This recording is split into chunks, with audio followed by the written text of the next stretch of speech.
Okay, can every pony hear me now? Hello? Hello, everybody.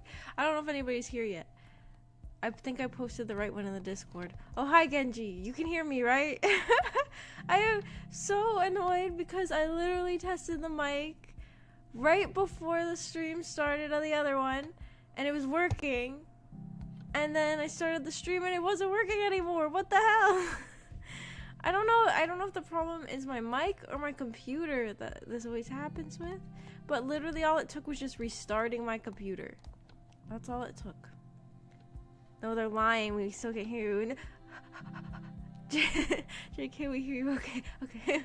Hi, Genji. Hi, Arius. Hi, Thieves.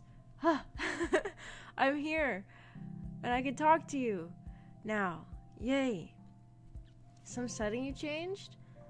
I literally, all I did, so like, well, the thing that was happening was all of a sudden, like, the mic thing would just show like that, like it looked like it was like fully like audio like fully on, like the bars looked like the audio was just all the way up, and like it wasn't moving at all. But it does that when it's messing up, and then I kept getting a pop-up that said the USB is messed up. The USB is messed up. So I don't know if it's like my USB cord or if it's like the USB plug-in on my computer. I don't know which one is messed up, but it kept saying that, and I was like, I don't know how to fix this. I'm just gonna restart and hope it works, and it did. I preferred mute, Maggie. What? What? I'm sure there are probably mute VTubers you could watch. I bet. I think I've seen some. But oh my gosh, I'm finally here to talk about Act 1 of Gideon the Ninth, which I asked everyone in the Discord if they were done. I wasn't sure if I should start this stream. I should have added everyone, that's true, but I was afraid of being annoying. Because I thought not everybody in our chat, in our Discord, is interested in the book club, I think. But then this morning, well, I should have added everybody. Because maybe some people who didn't see the other book club messages would be like, oh, there's a book club, and get excited and want to join. And then read all of Act 1 last night or something. You're a chapter behind. You're almost there. I could read the last chapter. I thought, wait a minute, this whole time I could have just been reading the whole story out loud to everybody, and then everybody would be on time. But then actually that'd be a little bit silly, wouldn't it? And I don't know, for me personally, I prefer to like read the text myself than have it read to me, so I don't know about everybody. Also, I don't have a ton of time anymore anyways, because I'm in school. How have you been? I've been okay. Well, right now I'm on Thanksgiving break, but unfortunately I have not. That does not mean that I've had more free time, because instead of the time that I've been going to school, I've just been working. Yeah. And then I think our semester is almost over. That's funny to say. I think, like, I don't even know. But I was confused. I thought that the last day of my semester was the 6th of December, but then I think it might be the 12th, so I have to double check. I think I was confused. Maggie audiobook. Yeah. I have the book right here. I brought it over. I don't know why I just flipped the pages in your ears again.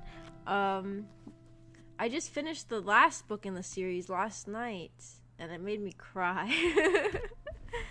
Well, it's not the last book because the last book isn't out yet, but it's the last book that's out. It's exciting to get a notification from Maggie. It's like a unicorn. Oh. That's true. I don't stream very often. But I was very excited for this stream because I'm obsessed with these books. So, what did everybody think? I feel like these first chapters, I reread them for the stream. I I feel like on a reread, I definitely enjoyed them more than I did my first time reading, because the first time reading, I remember feeling confused about a lot of things. I don't know if everybody else who was here was confused, or if I was just having trouble understanding basic concepts the first time I read. I remember being more confused the first time, and the second time rereading, I was like, oh yeah. And I also, you know, now that I know the characters better, I liked rereading it a lot too. With that perspective, I'm actually kind of excited to see where it's going. The lore is really good so far. I really love the world building in the series and the necromancy. It was an interesting start. I liked the prose. I liked it so far, but I hate the writing style and the language used. So it sounds like we have very contrasting opinions here in the chat. So, Thieves liked the prose, but Iris hated the writing style. Did you dislike the modernness of some of the things? Like, how Gideon uses some modern language and, like, jokes like that? Is that what you mean by the language used? I can understand that. Maybe I shouldn't, I don't know. I don't want to give people a bad, like, first taste of the characters, but when I first reread, I didn't like Gideon that much, and I like her more now. I mean, I liked her, but she wasn't my favorite of all the characters. Because of, like, she's so silly. I don't know. I guess she's so silly, but now, I don't know, I've grown to like her more. Yeah, there's like a lot of like modern language, and I guess it depends on there are some points in the series where it happens in a more serious moment. I'm like, I didn't like that much. I guess I got used to it. Also, yeah, I think it's kind of weird because it almost feels like Gideon is a character who did not grow up in this universe. That's the thing that like kind of takes me out of it sometimes with things that she says, because like nobody else talks like that. Nobody else talks like that. It reminds me of the new Dragon Age. I've not played the new Dragon Age. Maybe I should. I've not played any Dragon Age. I don't know very much about them. I hated Gideon since I found out she was wearing sunglasses on the cover of the book. That's the reason why it took me so long to read these books. Because there was a YouTuber that would always recommend these books, but then I would always look at the cover and I would always be like, this person looks like so like, what's the word I would use? Like, they look like Dave Strider from Homestuck. I was like, I don't know about these books. But then when I read someone on Reddit said that it has toxic lesbian romance where they treat each other terribly, I was like, okay, I'm in. I'm gonna read these. And yeah. There was definitely a weird contrast of more formal narration, and then you get lines like, I haven't agreed to Stone Cold Dick. I know, right? That really was hard for me to adjust to on my first read. And I did start to like Gideon more eventually, and I like her a lot now. And I did get more used to like the more modern things. I will say there's a couple moments in the series where they bring out a modern phrase in like the middle of a very serious scene, or like it's more like a joke. Like sometimes they'll bring up like a joke in a very serious scene. I'm like, I don't know about that. I just want everybody to be. I don't know. Sometimes I feel like I want the book to like let me feel the serious emotions. But I definitely started to get more used to it the more that I read the books, and also I think overall this is a small complaint. I like the books overall. I don't know. I feel like I'm complaining too much now. I am complaining too much about these books that I love very much. I love these books. Gay seems like a shonen protag, very immature. She is very shonen protagonist. I feel like they need to make an anime of it. I keep thinking that. I was thinking, well, I really want them to make a like real, like a like a show or a movie or something, and like I could see this getting like a Netflix series, but what I really want is an anime. I really want an anime. I want a locked tomb anime. The use of douche as an insult was jarring, but apart from that, I'm enjoying it. I'm glad you're enjoying it. I really like it a lot. And I also feel like it definitely depends on the reader. Like, I feel like a lot of people will like the modern things. And I know that a lot of people, like, in the fan base for the series really like the modern language and stuff. I guess it just depends on personal taste. And, like, the modern language is really funny sometimes, too. Also, I don't really like the sci-fi setting. I think if it was set in a fantasy Middle Ages, I would prefer it. I see. I remember when I was reading it the first time, I was confused when they were like, I didn't realize, for some reason when they're talking about shuttles at the beginning of the first time I read, I thought they were talking about like a shuttle bus. Maybe I'm just stupid. But like, you know, those, like, I don't, is that like a thing what people say? Around here, like the buses, if you have like a bus that goes to a different town, or like, I don't know if it's a different town, but sometimes they'll call buses like shuttles. And so then when they were like, oh, we're going on spaceships, I remember being confused, but I was there for it. I wasn't against the sci-fi, but like, it's just I wasn't expecting the sci-fi to happen. I'm telling you guys, I knew zero about this book other than the fact that it had toxic lesbians in it. And then I just read it not knowing what was gonna happen at all.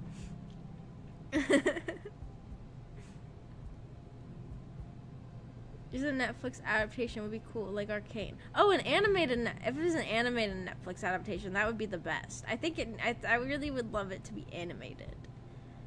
But if it was live action, I wouldn't complain. I would just be afraid of who they're gonna cast as Harrow, because I love Harrow too much for her to be cast as like somebody who doesn't look like her. This is why she needs to be an anime character. I don't really care about the casting of anybody else except for Harrow. What did people think about Harrow? What did people think about the dynamic between Gideon and Harrow? And the fight scene between them?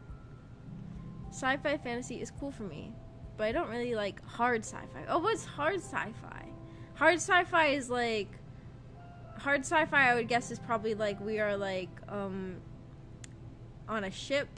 We're all on spaceships 24/7.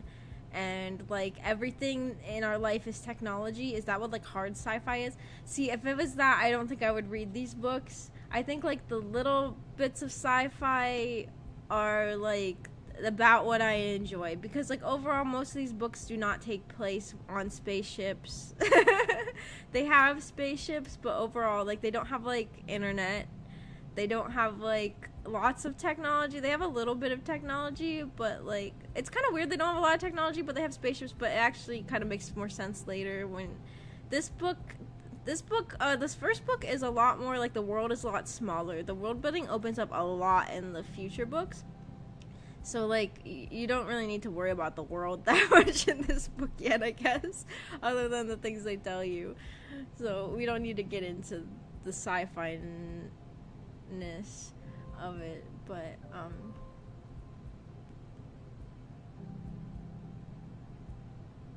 one of my favorite books was a sci-fi with swords and laser pistols. Hover sleds. What's the... Oh, is that like a hoverboard? This is up my alley. Yeah, I love that it's sci-fi with swords. I like that if they had... I love swords. I think it's fun that they have swords. Actually, that would make the scene where Gideon and Harrow fought if they waited for a shuttle bus. Yeah, if they were waiting for a shuttle bus, then Gideon could have just like ran away.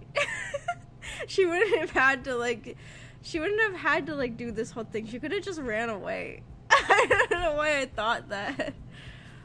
I don't know why I thought that it was a shuttle bus. It didn't really make that much sense. It made sense that she was trying to leave the planet. I like Harrow. The magic is cool as. Yeah. Hey, these book series are written by a New Zealander. The author is from New Zealand, so they say things like blank as, I caught that in one of the books. I think it was the third book. Someone said something was something as, and I was like, I know that because of my chat. If I hadn't talked to you guys, I would probably have been a little confused and been like, as what?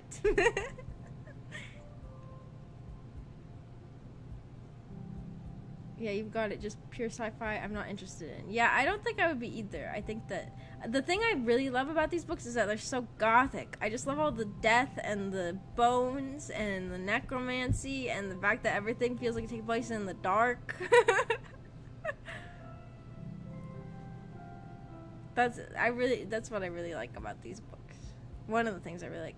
Oh, yeah, and that, well, we'll talk about it. Maggie, how old is your book waifu again? Come on. I mean, anime characters are always like in their teens. And also, okay, so she's 17 in this book. But she could get older. But like, is this bad? Well, I mean, come on, you guys, say you're anime waifus, and I bet that technically I couldn't. She's 18 to me. I should just stop talking. I should just stop talking. My cat is scratching the back of my chair. No, it's fine. I was just kidding. Okay. Necromancy is interesting magic. Yeah, especially because in this book series, I feel like I can explain this a little bit. Like, the way it's a little bit different from, like, what you imagine necromancy, you imagine bringing people back to life. But as we can see, and this is another thing I wanted to talk about, Arthur is stepping on the buttons. Come here. Oops. Oh, he fell. Okay, he jumped off. What did everybody think about Harrow mummifying her parents and puppeting them? See, like, with this necromancy, you can't really bring people back to life. You can just, like, sort of, like, move around their bodies and do stuff with bones. So there's 3 types of magic. There's bone magic, which Harrow specializes in. There's flesh magic, and there's spirit magic. So you can do stuff like that. And so, like, yeah, she can't bring her parents back to life. She just puppets them. And I just really, when I read that part, I remember being like, oh my gosh, I love her so much. She's just, like, puppeting. And it's kind of funny how, like, naive sort of the people of the 9th house are. That they just kind of, like, Arthur, please stop. He's chewing on the cord of my phone. Anyways. The phone that I'm using for my face tracking. Stop it. What was I saying? It's funny how kind of naive the 9th house is, that they all just believe that her parents are alive still.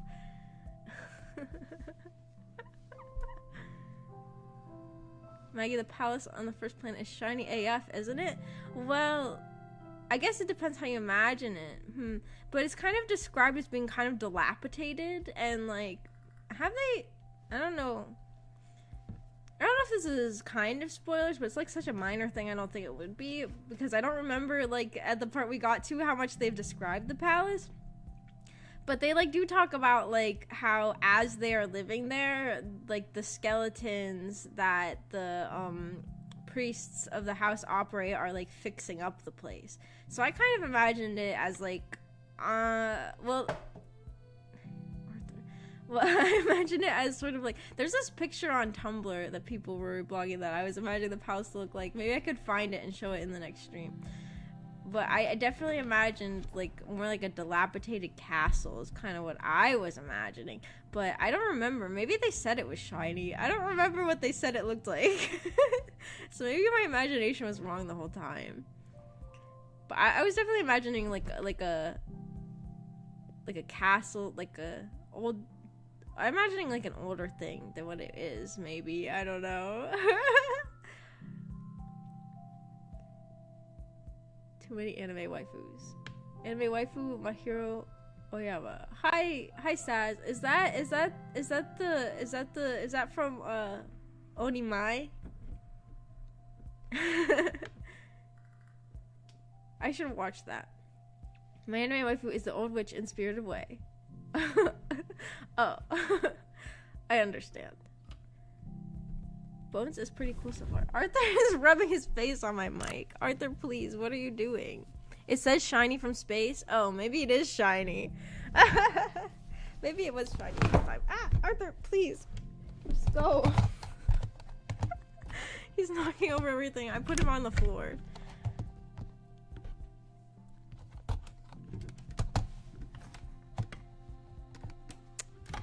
I'm trying to fix the things that he messed up. Okay. The spoilers, Maggie. We only saw skeleton magic yet. Okay, I'm sorry, but I thought it wasn't that much of spoilers because I remembered when I described these books to you that I told you guys that already. So I thought it's not that much of spoilers because I already spoiled it. I guess that doesn't really make it not a spoiler. It just makes it a double spoiler. Okay, Arthur's playing with some jingly bells in the background, so sorry if you can hear that. It's this little toy mouse I bought him.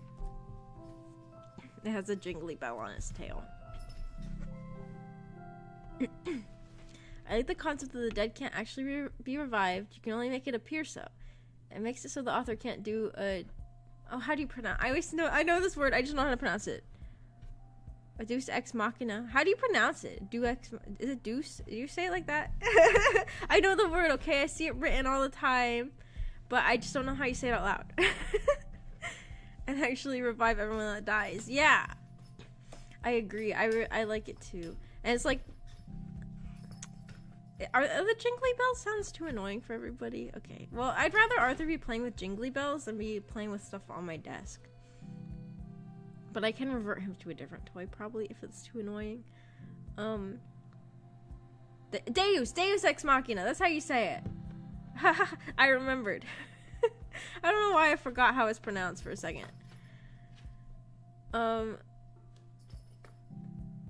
Yeah, I really love how the necromancy works in this series, and I find it really fascinating. Oh, they also explained... I'm gonna replace Arthur's toy with something else that's not jingly. Arthur, where's your other toys?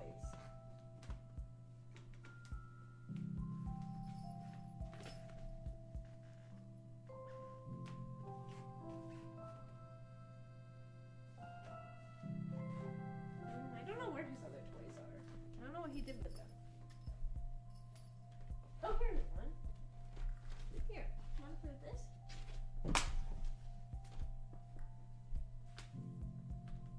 Okay, hopefully he will play with that and it won't be like jingly noises in the background. It's dilapidated, but imagine it in white, red, and gold colors. Interesting. Maybe that's more accurate. Okay, Arthur's coming back to the jingly toy. He did not care about that other thing that much. He has gold veins and stuff. Did they say that? Oh, that's interesting. I forgot that. The God Machine, huh? Oh, is that what Deus Ex Machina means? It's that it's a trope, where the author pulls nonsense out of thin air for happy ending. Yeah. The last book in the series isn't out yet, so I'm wondering if there will be a happy ending overall or not. Well, is that a spoiler? Maybe I shouldn't have said that. Is that a spoiler? I don't even know. Wondering if something will have a happy ending. Is that a spoiler? I don't know. But anyways.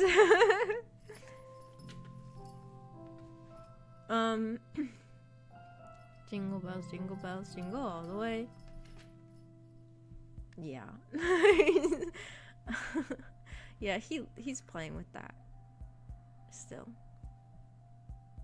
Well, now he's licking himself. Deu means God, Maggie. How can you not speak Latin? Cringe! Sorry. Oh. I'm so cringe for not knowing Latin.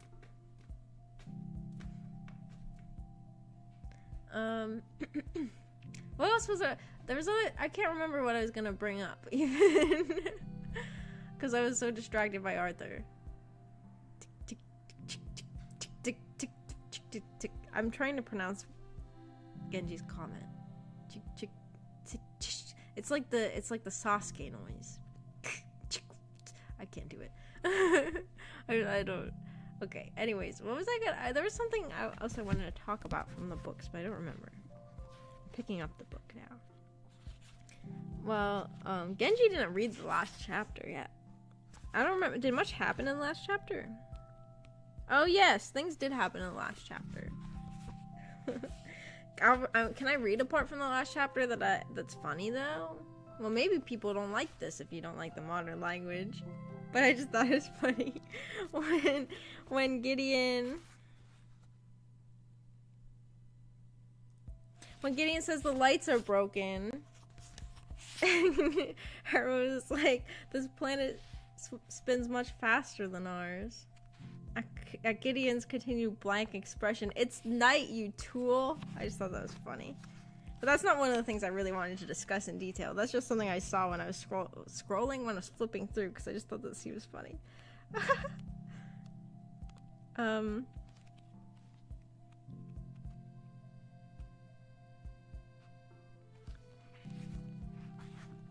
Yeah, the priest said, I don't know, I'll figure it out, you dinguses. Yeah, I know, right? What do you guys think about that? What do you guys think is gonna happen at the palace? What did you guys think of Dulcinea, the sickly girl?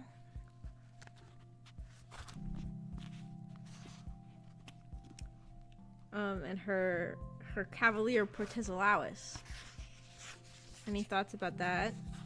I'm pronouncing their names correctly because I listened to the audiobook, but if you didn't listen to the audiobook, you might be like, the first time I read it, I was pronouncing all these names wrong in my head. I was pronouncing her name as Dulcinea, I think. And the military woman at the beginning who raised Gideon, I was pronouncing her name in my head as Iglamine, but it's actually apparently Iglamine from the audiobook. I don't think the issue is the modern language itself so much as the contrast between the overly formal prose of the narration versus the dialogue. That's true. I didn't think about that. The narration does have very formal prose. I think they will all make out, and that's the end. I hope so. The Cavalier is chunky AF. Yeah, he is. I don't think he said anything. He's just kind of like silent. He's like this 30 silent type. I just met her. Is she the love interest or one of them? Dulcinea? I don't know if that's... well, I feel like I talked about the main romance in my in the last stream. I said what it is, but there's lots of this series has lots of potentials and lots of like thing. I don't know. Did people get romantic vibes between Gideon and Dulcinea in that scene? We can talk about that. How do people perceive this?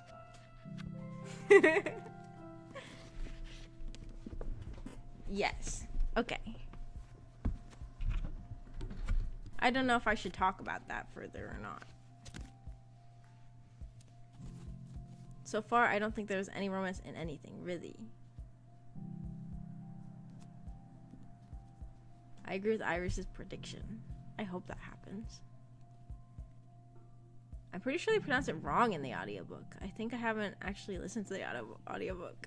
Actually, they might be, because in the second book, there's a character whose name is in... So, like, they have a pronunciation guide at the back of the books.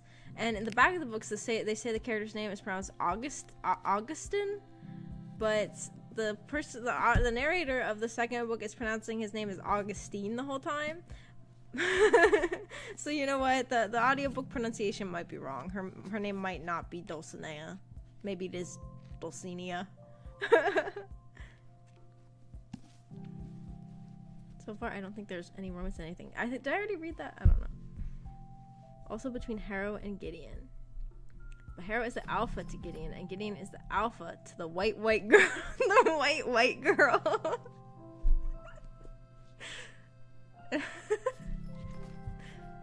Dulcinea, the white girl. Yeah, well, Harrow and Gideon, I shipped them really hard. Can I talk about when I started shipping them? I started shipping them from the moment that Harrow walked in and seeing their dynamic and the way that they were insulting each other. And then the moment that really made me ship them really hard was when at the end of chapter 3, when Harrow Harrow uses Gideon's own words against her. Gideon could only manage why. The girl's expression was the same as it was on the day that Gideon had found her parents dangling from the roof of their cell. It was blank and white and still. Because I completely fucking hate you, said Harrow Hark. No offense.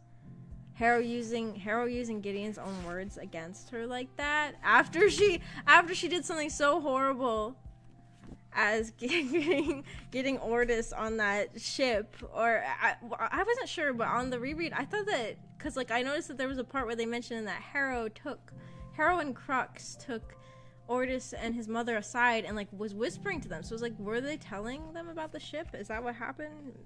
I'm sure that's probably what happened and I just didn't catch it the first time. But I was like, after she did something that horrible and just like gloated in front of her face, and then she said, I was like, oh my god, I shipped them so hard. I shipped them so hard after she did that. Like, she specifically like wanted to take it away from her at the very last minute.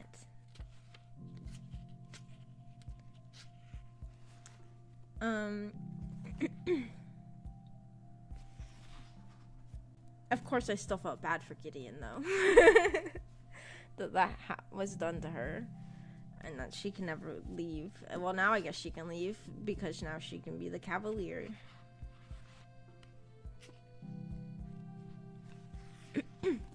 No, you can't. Wait, what did I ask if I could talk about why I ship Gideon and Harrow so much? Gideon is kind of like a slave. Yeah, kind of. It's a little awkward to talk about that, though, if you're trying to ship the characters. But that's true. She's like a... Well, she's like she's forced to work for them. That is the same. She can't leave the 9th house. She's indebted to the 9th house.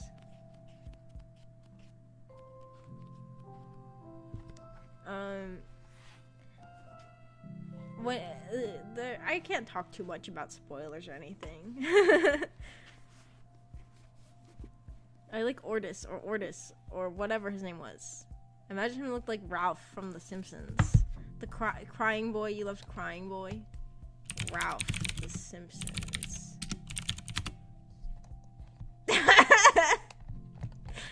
Yeah.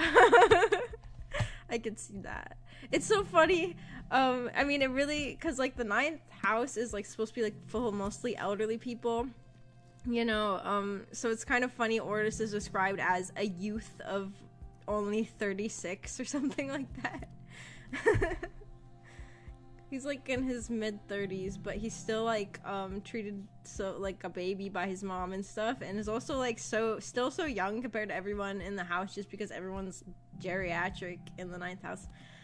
And what does everybody think about the mention that when Gideon... Okay, what does everybody think about Gideon's mother's descent into the planet before she died? And Maggie, you are older than him. No, come on. What does everybody think about, like, does anybody think anything about that? And then also, what does everybody think about the mention that when Gideon was a child and Harrow was a child, when they were first born, there were 200 children on this planet, and then a year later, they were the only 2 left on this planet alongside with Ordis. Those were the only 3 like young people left on the planet. What does anybody have any thoughts about that? Yeah, I need to know more about what happened. Yeah, I guess that's the extent of my thoughts when I read it the first time about that too. I didn't really have any predictions or anything. I just wanted to know more. Wait, did they say? I don't even remember if they said.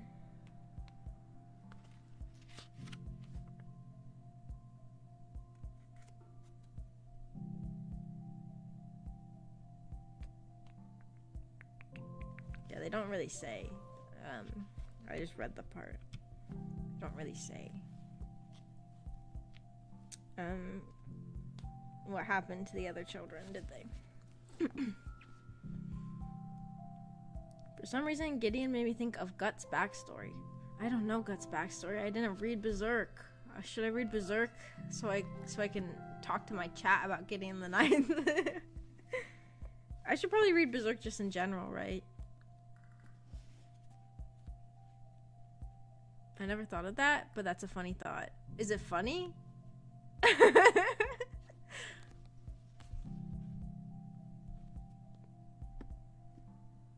Is Gideon like Guts?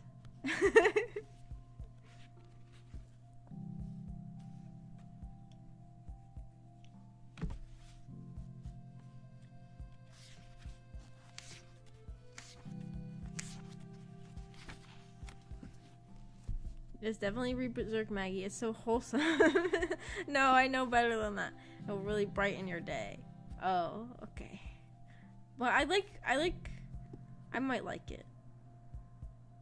Is it really long? It's actually the first anime I ever saw. Really? Is the anime good? I thought that people didn't like the anime adaptations. Or do not? I don't know. Do they like them?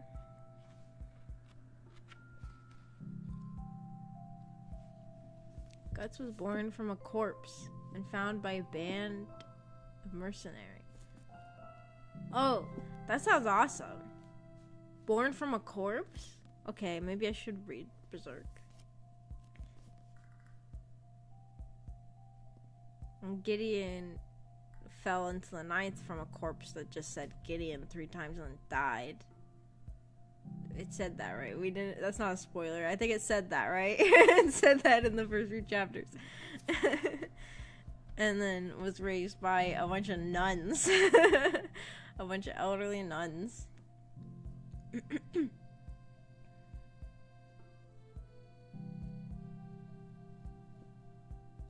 The anime is good, but was never finished. Like, it has an unresolved cliffhanger ending. Oh, I see. Yeah, it did. It did say that. Okay, that's good. Oh, wait. So, let me go back to that point. They mentioned some of the other people who are at this house other than Dulcinea, correct? They mentioned the twins, right?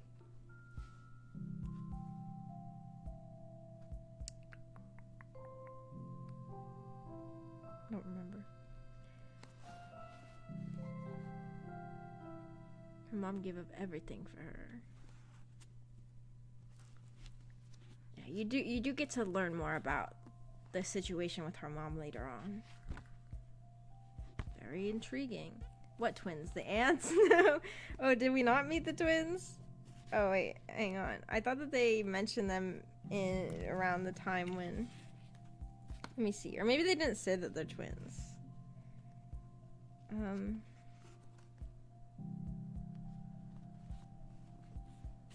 No twins yet? They mentioned the twins, but they didn't say they're the twins from the 7th house. They're from the 3rd. That's a problem that a lot of people have with this book, is that it gets confusing. I mean, now I know all the characters, so I know like who's from which house, but people get confused, especially when they will alternate between saying like what house someone is from and their name. I purposely, like, because I knew that people struggled with this, I heard someone say that before I even really started reading. So I like purposely would like force my brain when I was reading into associating like this character with this house. Like Dulcinea is the 7th. I would like force myself to try to remember that. So it does get kind of confusing. The twins are from the 3rd house. Yeah.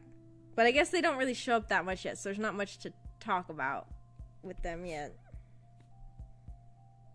The first was a rather sulky young man with an air of hair gel and filigree, an ornate rapier at the belt of his buttoned coat, the cavalier. The other 2 were young women, both blonde, though the similarity ended there. One girl was tall and statuesque with a star-white grin and masses of bright gold curls. The other girl seemed smaller, insubstantial, with a sheet of hair the anemic color of canned butter and an equally bloodless smirk.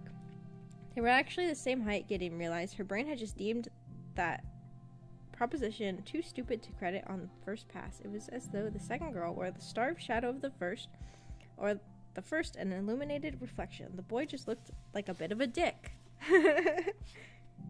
And then I think Harrow says twins. Yeah, twins are an ill omen. Harrow said that. Yeah. They're more interesting later, though. There's not much to say. But I want everybody to keep in mind while reading. That before I read these books, before I got very far into these books, I took a personality test to see what character I was, and they told me that the twin, the anemic colored twin, the less pretty twin, was me. So I would like everybody to keep in mind when reading that character is Maggie.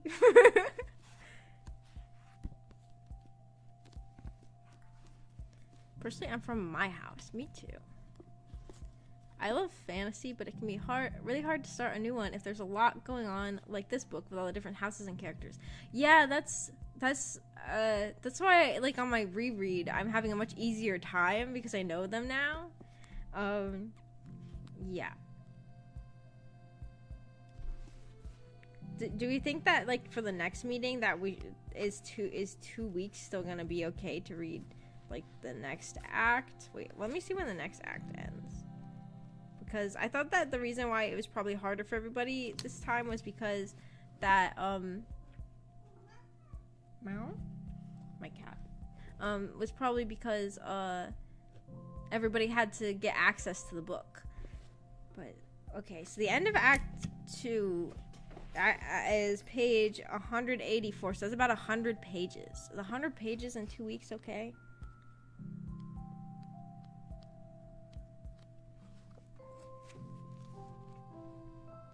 Two weeks should be enough. I'm just a procrastinator. Okay, I'll trust everybody that 2 weeks should be enough. Okay. I'm excited to get further into the book. Also, I feel like this first book is kind of like weaker than in this series than the other books. I like it a lot, but I feel like it's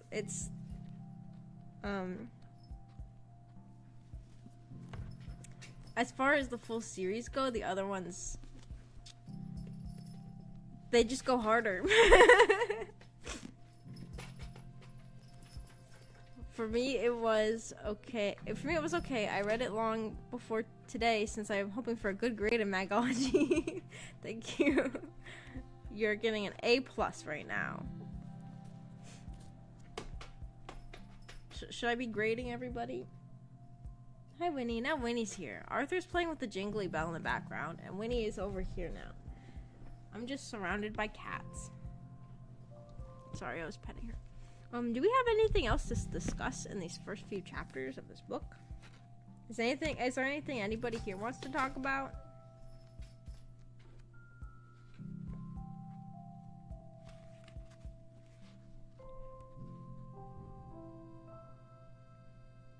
I hear my neighbors downstairs sleeping.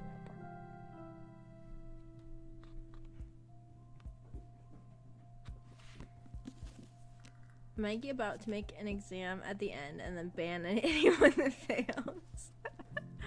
That'd be funny. Should I do that? The stuff I want to know is all spoilers. So I guess we need to get further into the book so we can discuss more. Well, what kind of stuff are you curious about? I'm not going to spoil it. I mean, we could talk about that. Now I am conflicted since I also want to get banned.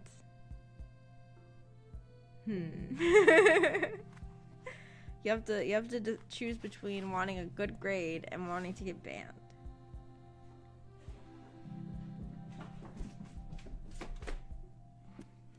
Does Gideon get magic or any powers?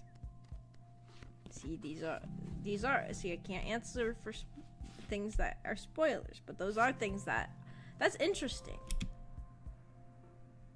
Like, does she get necromancy or does she get like her own powers?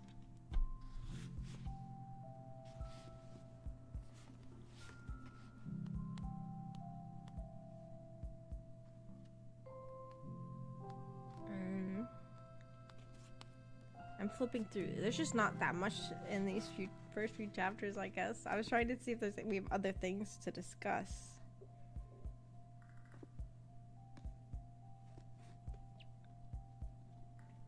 face paint. Does anybody have a favorite character? I guess Iris loves Ordis. It's good to remember Ordis's name because it gets brought up later. Is that a spoiler? Do I keep accidentally giving mini spoilers?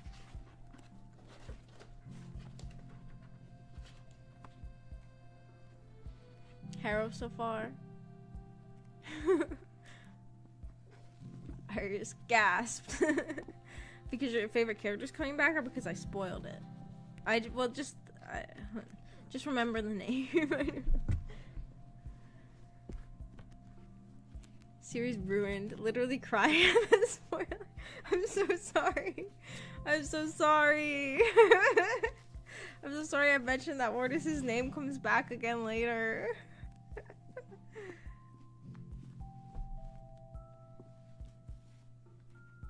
Also, my message didn't go through. Oh, what did you say? Do you want to put it in the Discord? Was it something offensive?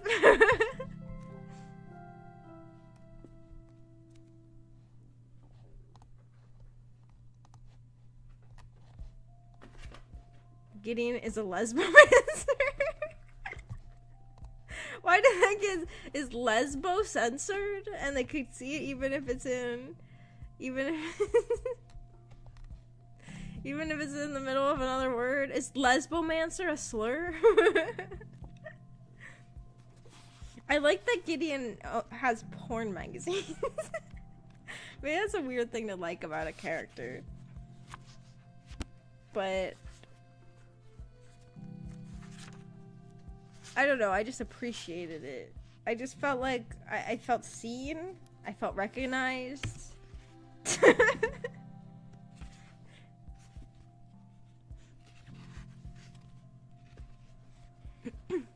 I do like how shameless Gideon is. Me too. She is a shonen protagonist, really.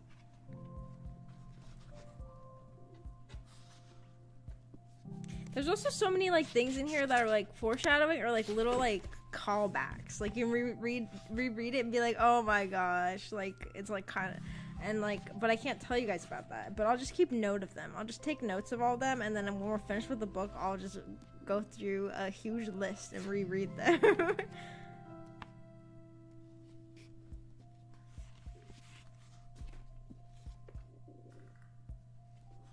Sorry, I'm on my banned arc. Oh, is that you trying to get banned?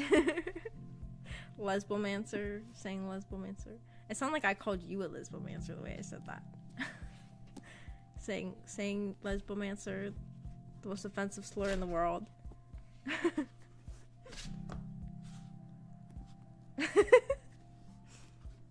Gasp.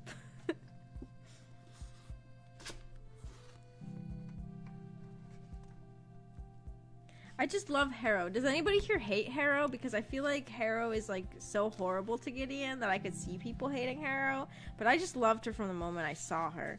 I mean, her intro is so good. Like, the lady of the ninth house stood before the drill shaft wearing black and sneering. Reverend daughter Harrowhark Nona Jesmus had pretty much cornered the market on wearing black and sneering. It comprised 100% of her personality. Gideon marveled that someone could live in the universe only 17 years and yet wear black and sneer with such ancient self-assurance. I feel like that's such a good character intro. My tummy's grumbling. Sorry. But I just feel like that intro is just like so good.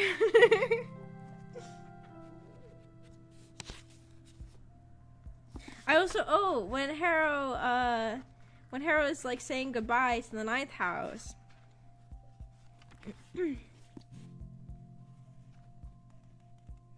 What does everybody think about the prayers too? What did they think about I pray that the tomb remains locked. I pray that the rock never rolls away. What does everybody think about this religion that we have going on, where everybody rattles bones and prays to tombs and wears skeleton face paint? Does anybody have any thoughts about this? When I read it, I just thought it was so gothic and cool. Does anybody have any wonders about what's going on in that tomb?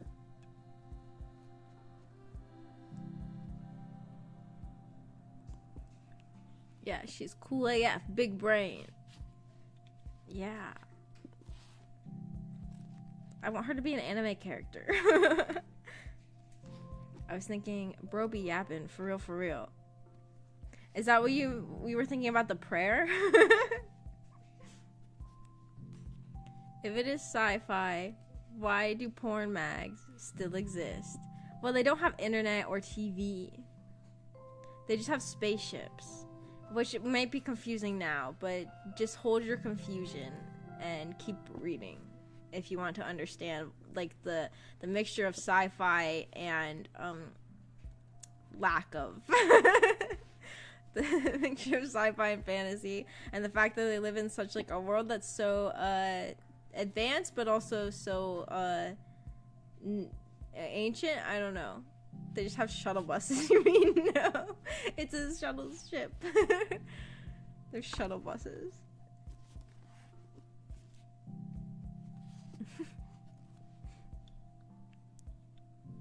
I do like it in the lore. The religion, I really like it too. I like how Harrow is so, like, religious. Like, she wears the face paint all the time. And, like, when Gideon mentions, like, the fervidity in which she prays and stuff. I think that's what she said. If they're humans, they'll make porn. I think that's a universal law. Yeah, I think so too. And then, I mean, it's kind of funny. Well, like, it's funnier when you know, like, the houses more, because, like, all the houses sort of have their own culture and, like, stereotypes around them. But, like, Gideon's porn magazine is, like, Frontline Titties of the Fifth or something is what it's called. Is that what it's called?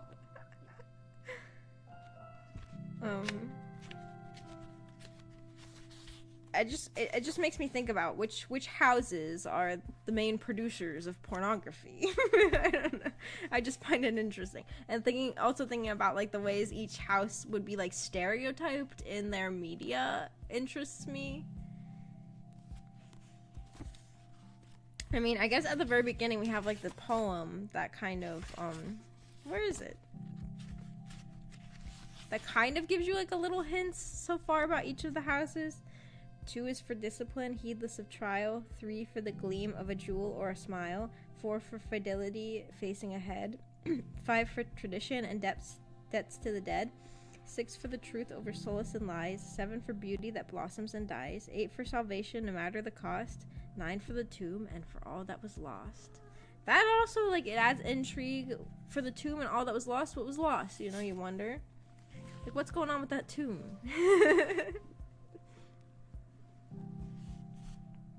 I want to shave my head and rattle my bones. we should start our own religion based off of the religion of the 9th house. Then we can all shave our head and rattle our bones. It's the first house. Wait, it's the first house and it's just the undying king. Looking at anything else would be heresy. What you mean? You mean all you should worship is the undying king? Are you saying that the people who are worshiping the tomb are committing heresy? Well, I don't know what you're saying. Yeah, that's true. The first house. Does anybody have any thoughts about the undying king, the Necrolord Prime, the Emperor of Death? Does anybody have any thoughts about him? And about the first house, which is empty and only has a few priests that worship him? Does anybody have any thoughts about that? Oh, I mean, the only house that does porn is the first. Oh, there's only porn of the Emperor. Oh, that's great. I love that. Look at anything else would be heresy. Oops. I accidentally clicked something. You know what? One of these houses, I don't know if it's a spoiler to say which one, but one of these houses would probably like that. One of these houses would probably like for there to only be porn of the Emperor. Does crazy stuff happen in the last act of this book, or is it mostly world building? Yes, crazy stuff does happen. Also, by next week we're gonna get to the end of Act 2, and by the end of Act 2, some crazy stuff happens. So there's already some stuff happening. I mean, yeah.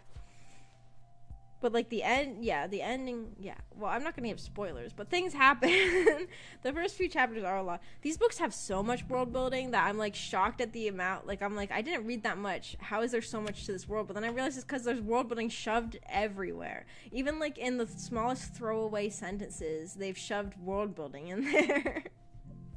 These books, even when you're already on book 3 and you think you know everything, it's like, oh, that. Well, my tummy just grumbled. Sorry. It's like, oh my goodness. Like, I'm always shocked by just the amount of world that this series has. My God, they're just spoiling all the twists. Oh, sorry. Was saying that will be crazy stuff happening already in Act 2. Is that a spoiler? I just thought that'd be a good way to make people intrigued and want to continue to read. We aren't already. I thought this was a cult. Yeah, we are already in a cult. Maybe we can just start incorporating things like rattling bones and shaving our heads. Do people... I don't even know if the ninth really... well, Gideon doesn't shave her head, and Harrow has, like, short cropped hair. So... But maybe the older nuns have shaved hair. Do they mention that? I don't even know.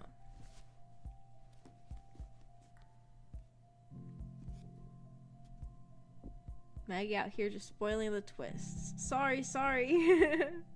Do we meet the undying fella? Is that a spoiler? That might be a spoiler. I don't think I could answer that. She's meant to shave her. Oh yeah, they mention... Oh yeah. Harrow's like, I'm not gonna shave your head because I know you're not gonna keep up with it or something like that. That might just be like what the Cavalier is supposed to do, I think. Maybe like a Cavalier of the ninth house is meant to have a shaved head, because Harrow doesn't have a shaved head, I don't think. I mean, I think it mentions she has short cropped hair. I'm pretty sure Ortis has a shaved head, so maybe that's just like what a Cavalier does.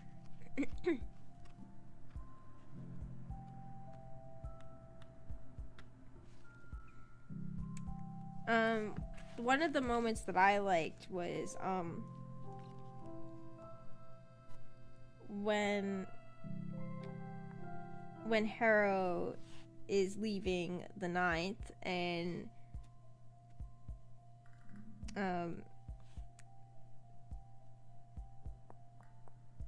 Gideon is like, Gideon like thinks she's not gonna cry and stuff like that, or like thinks that she wouldn't ever cry. Did she say that? Did she say? Yes. Harrow's face was bright with elation and fervor. Gideon would have sworn there were tears in her eyes, except that no such liquid existed. Harrow was a desiccated mummy of hate. And then later on, they said that Harrow Hark turned towards the shuttle, and Gideon realized with an unwelcome jolt that she was crying. Her paint was wet with tears. I just enjoy the moments where like Gideon has like a realization of Harrow as being like a human being. I don't know. I just always like there are some moments like that in this book that I don't know. I just personally enjoy them as a person who ships them. I guess. I imagined Harrow with long hair, so maybe I forgot the description. I was imagining her with long hair too when I was reading until I started looking at fan art. But I don't really like the fan art of Harrow that much. But then when I was rereading, I realized that like they said in chapter 2, like her short cropped head or something like that. I was like, oh, I guess it is in the text. It isn't just a fan art thing. The light fell on her painted face and black daubed chin, and her short cropped dead crow colored hair. Her short cropped hair. Dead crow colored. That's just like me. I'm a dead crow. I'm just kidding. I'm a magpie. Cropped head, so she doesn't have any skull. Makes sense. Oh, maybe that's what it meant.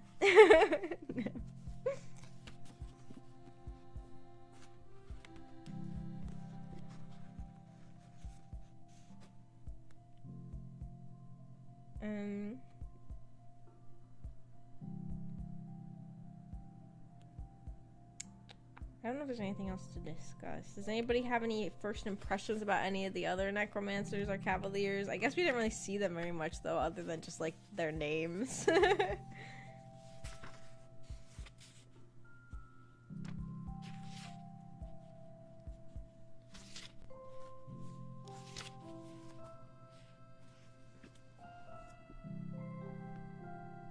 I'm impressed you can make sense of my writing. I figured it out.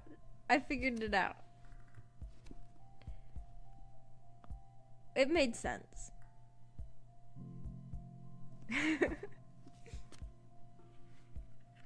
I don't know if I have... If anybody else has anything else to discuss in this book, please bring it up. But if not, we can... Well, it might just be like our BN book club live streams where I just end up talking about random stuff.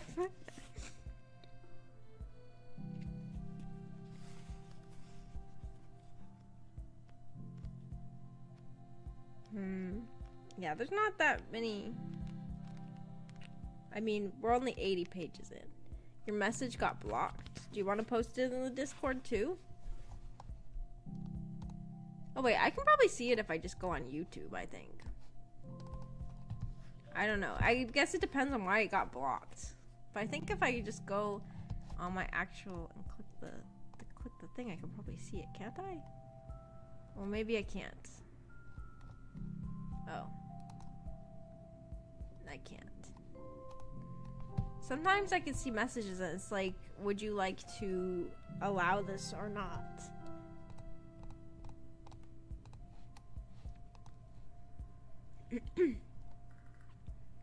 It left with a huge cliffhanger, so there isn't too much to talk about more. Oh yeah, we don't know what's gonna happen at the palace.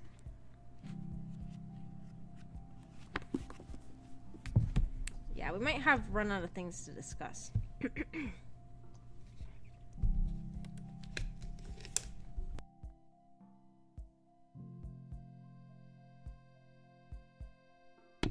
That's a huge spoiler, Iris. What, because you didn't read the last chapter?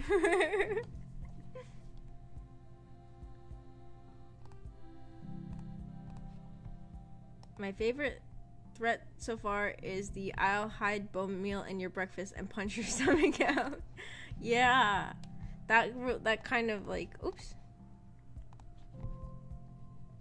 That's like, yeah. It's creative. It's a fun way to think of like how Harrow could use her necromancy. It's creative.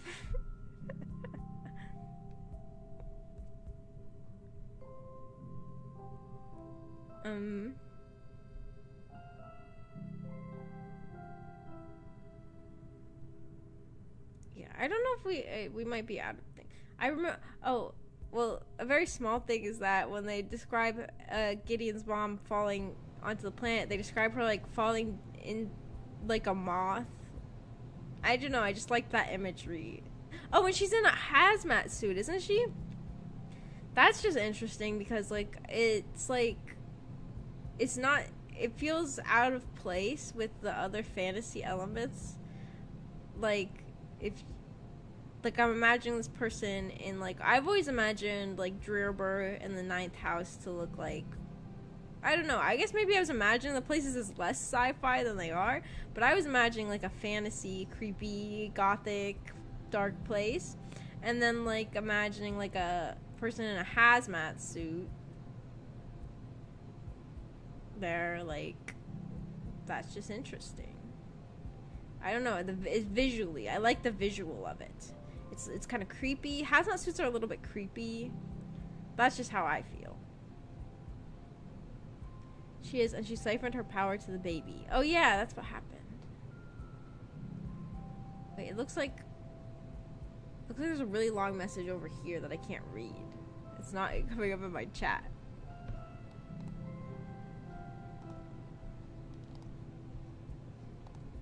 Like over here, I can't, but it's too small, I can't see it. And then it's not popping up in the chat.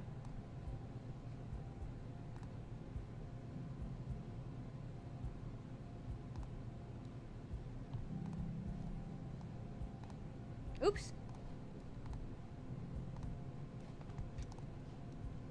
You don't have to read my messages. It's fine. Oh, I can see it now because I was so curious because the message was so long. Well, it looks long that I went to the actual stream to see it because it's too small on my Streamlabs screen. Except it would suck to live on the 9th planet. Why are there people with rotting flesh walking around? Why aren't they sandblasting everyone? Just to be skeletons. Imagine the smell. Ew. Yeah. You're right. The 9th house would suck to live on in general. I mean, they're also like super poor, and Harrow's like, you have to act like a good cavalier so people don't figure out how poor we are. She's like a mom. She's like a mom being like, don't let the people don't let people know that we're poor. I don't know. The 9th house is poor. It's been run by a child. Like Harrow's parents died when she was 10 years old, and then she's just been puppeting them. And there's only 2 young people on, well, 3 if you count Ordis. There's only 3 young people on the whole planet. Everybody else is extremely elderly. And yeah, it just sounds like it sucks.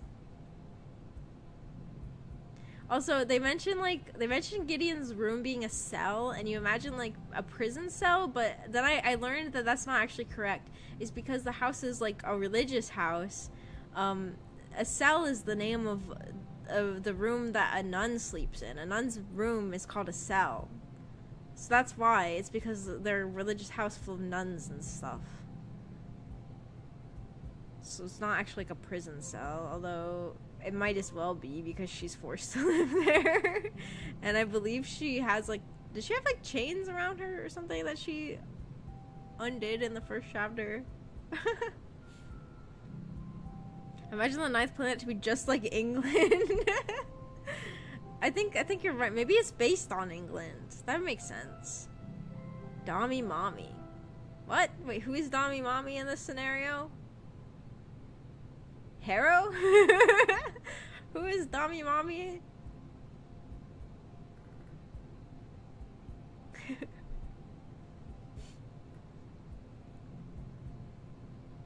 Harrow? Is Harrow a Dami Mommy? Dami Daughtery.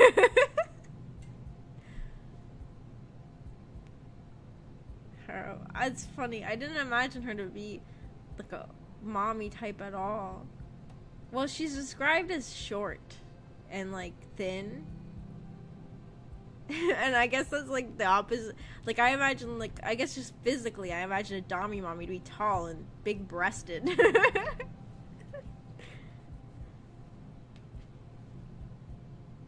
But Harrow does have like the power in the situation. Oh my gosh, and her also, the reveal that like, they're like, okay, it's gonna be a fair fight because Harrow doesn't have her bones. She took off all her bones. I love that Harrow wears bones all over her entire body. She wears a human rib cage around her torso. She has bones, earrings. Her ears are full of bones. She has jewelry all over that's all made out of human bones. She takes it off to be like, okay, we're gonna do a fair fight because I don't have my bones, so I can't use my necromancy. And she's like this skinny little thing, and Gideon's like this strong swordswoman, and Gideon's like, what? And Glamine is even like, Gideon, she's like, Gideon, give your lady a weapon or something like that. Like, this is not a fair fight because Harrow doesn't have any weapons. And but then the reveal that she takes off her gloves and it shows her bleeding, cracked hands to reveal that she's been digging all night to put bones under the soil for this fight. I just love that reveal, and I love like that it shows like, first of all, like Harrow is like a drama queen. Like, what is this like acting scenario, like dramatic hand reveal? And second of all, like, that's psychotic. Digging all night. Digging all night.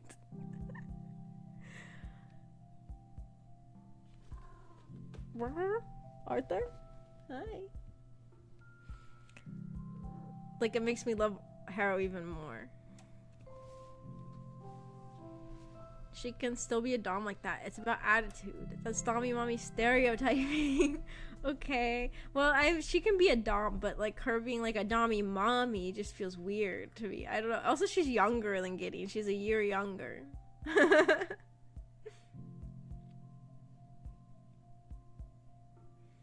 Like, I don't. She's just not the mommy type in my head personally. Is that still stereotyping? I don't know. She repaired the battlefield as well, though.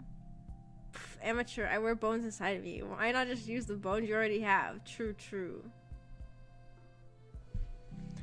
Yeah, you're so right. Oh, Arthur just jumped into my lap. Hopefully he's not going to be annoying, but it seems like he just wants to be pet right now. It was an awesome move by Harrow, yeah. It's fine, Maggie. We downloaded teenage pregnancy mods for the book. No. No. Oh my goodness. Oh my goodness. I was playing as Gideon and Harrow in The Sims and they got pregnant.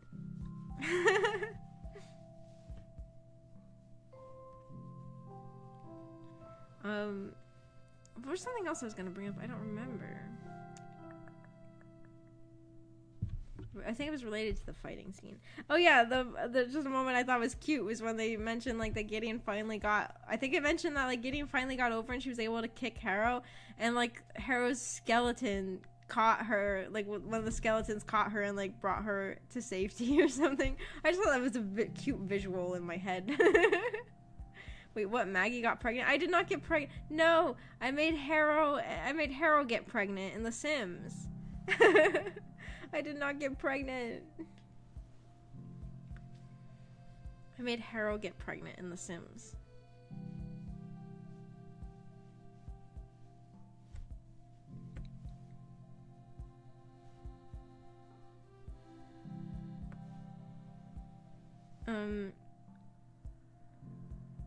Yeah. And does anybody have any thoughts about Crux and Iglamine? They're not in it very much, though. I thought it was interesting that Gideon is like mentions like nobody on the 9th house loves her, but Iglamine is like the one who's always the kindest to her. But then later on, when they're like looking for a weapon for Gideon, Iglamine is like really praising Gideon and like I don't remember exactly what happened, but she was like praising Gideon. Oh, Iglamine is the military woman. Is the old lady military woman who sort of raised Gideon, who like trained her up, and Crux is like the guy who is like he's like Harrow's advisor kind of, and he like at the beginning tries to make Gideon go back or stop her from leaving. But like Iglamine, like she praises Gideon and like talks really fondly about her skills and stuff like that, and just seems to like really care about her. So I'm like, is it true when Gideon's like nobody on the 9th house loved her, and Iglamine definitely didn't love her, but maybe she does. I don't know. Congrats, Maggie. When are you due? I'm not pregnant. Is she the white one? That's Dulcinea. That's the sickly lady. I think that's who you're talking about when you say the white one. Like the old lady, she's my type. You love old ladies. That's why you love that lady from Spirited Away. I like Iglamine because she seems cool. And then she's like, if Gideon won't agree to go, then I'll go, but I'm so old. Like, she's so old, but she would still go if Gideon didn't go. That is an interesting alternate universe where Iglamine was the cavalier. Algae lemonade. I don't even know if Iglamine is really how it's pronounced. That's just how they say it in the audiobook. But when I was reading it in my head, I was reading it as Iglamine. The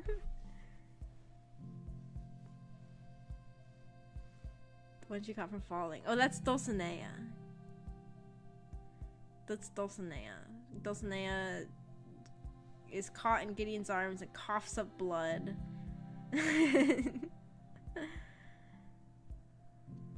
Protezalawis puts a knife or his sword on Gideon's shoulder, I think. Harrow's like, your cavalier drew on my cavalier. I just like that moment as a shipper of Gideon and Harrow. It's like, oh, like kind of defending her. Not really defending her, more like defending her as like almost like her property, but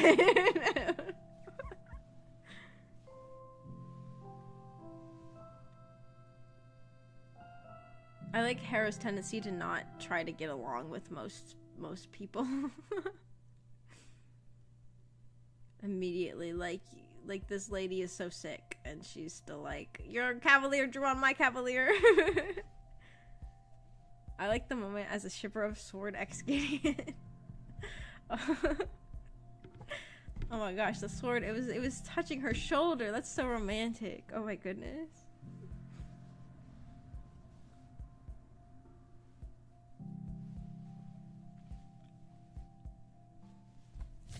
I have a cat in my lap, so it's harder. I only have one hand now because he's sitting on my other hand. But I wanted to look over the scene where Dulcinea falls in her arms to see if there's anything to chat. See, this is only 80 pages, and I'm finding so much to talk about. I've been talking for an hour and 17 minutes. That's because I freaking love these books. I'm really excited for us to get further into all of them.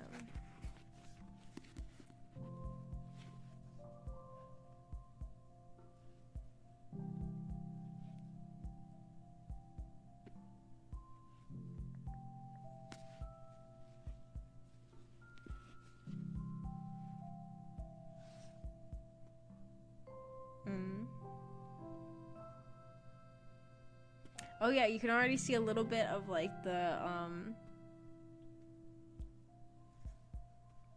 you can already see a little bit of like the general perception that the other houses have of the ninth house, and Dulcinea saying, "Oh God, I was rescued by a shadow cultist.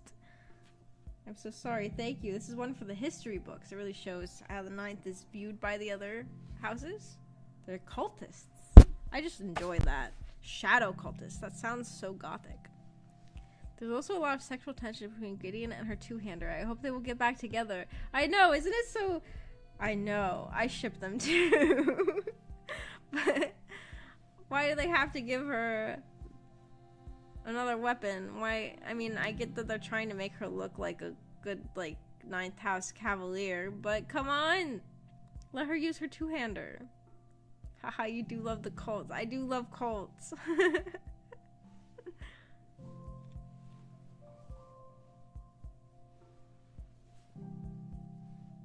Arthur is so cute on my lap. Rapier is the posh weapon. I know. Like, why do we need this posh weapon? Let her have her two-hander.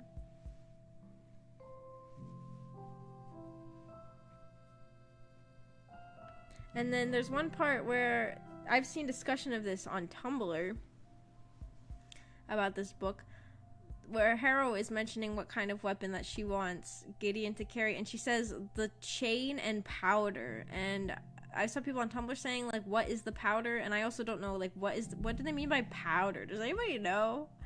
Like, what do they mean by powder? Like, is it sort of like a smoke bomb situation? Like, you can throw powder and people can't see? What is powder? Gunpowder? They don't have guns. Powder weapon. Gunpowder? Powder. I don't know. Everything's coming out as gunpowder. Thought it was pew pew. But they don't even have guns in this universe. It's... Well, guns... I don't know if there's a spoiler to talk about guns. They exist. They're just, like, sort of seen as, like, super, like, ancient. Like, people don't use them. The world building might be confusing, but just keep up. And you'll get it eventually. Because there's reasons for things.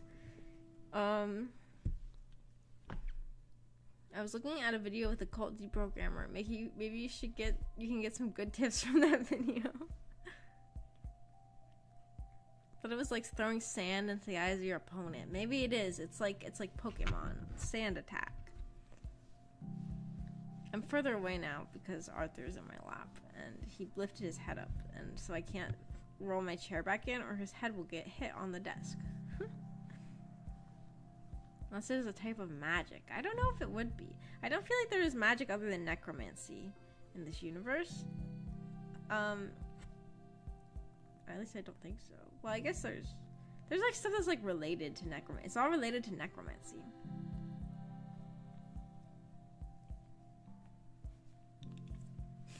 Anyways, I don't know. Have I exhausted all of our chatting topics for this? How I made 80 pages of book become an hour and 21 minutes discussion.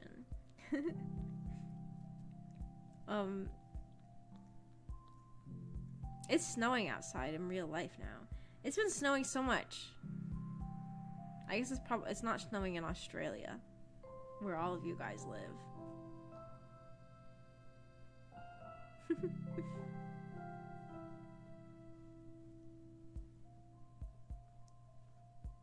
It was interesting hearing you rant about how much you can't stand this series. No. No. I love this series. I love this series so much, and I'm so excited. I'm so excited for when we're all gonna be able to get further in the books and have more to talk. The later parts, this videos, I'll be talking for more than an hour and 22 minutes. Oh my goodness. It'll be like when we finish book 3, and then I can combine all of the elements of all 3 books together to form a full discussion of everything. It'll be like my second ever 12-hour stream probably. You guys will be so sick of it. It hasn't been snowing for me. It's just cold as balls. I see. It was snowing so bad that the store I work at didn't get like our truck for 2 days straight. We had nothing in stock because the trucks didn't show up.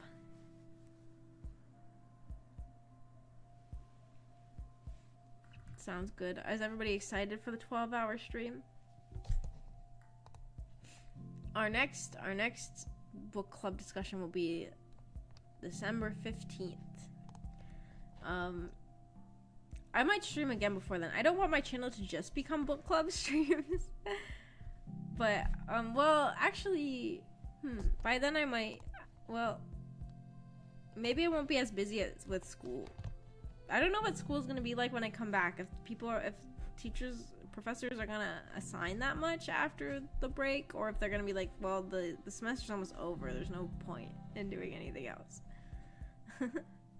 I know that I have final exams though that I have to do.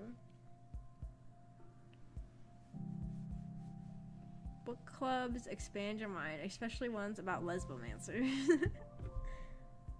That's true. These books have like made me like love reading again, but I'm like, what am I gonna read after this? Like, nothing else is gonna be so up my alley as a book about lesbians in like a toxic relationship that is super gothic and has waifus. I'm like, what else am I gonna read after this that I will like as much as this? I don't even know. Why can thieves say it? That's true. Why can thieves say it? Why can thieves say it? Maybe it's because it's plural. Lesbomancers and not lesbomancer. That's the only difference I can see.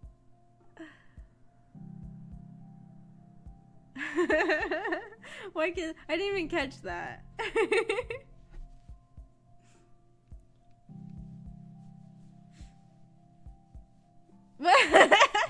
Genji can say it.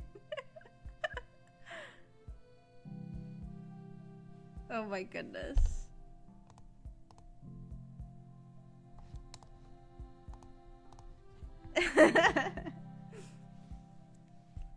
How is school? School is okay. I do have to do an assignment tonight because I was assigned something over the Thanksgiving break that I didn't do yet because I've been so at work every single day. I haven't had like an actual break day until today of this break because I've been working.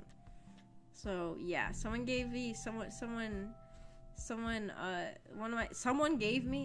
I don't know where my brain was going. My professor, not someone. My professor gave me an assignment to do over the break. Isn't that horrible? Christmas plans. I guess probably just the usual, like going to see my family. Some random person on the street. Yeah, some random person gave me an assignment and now I have to do it.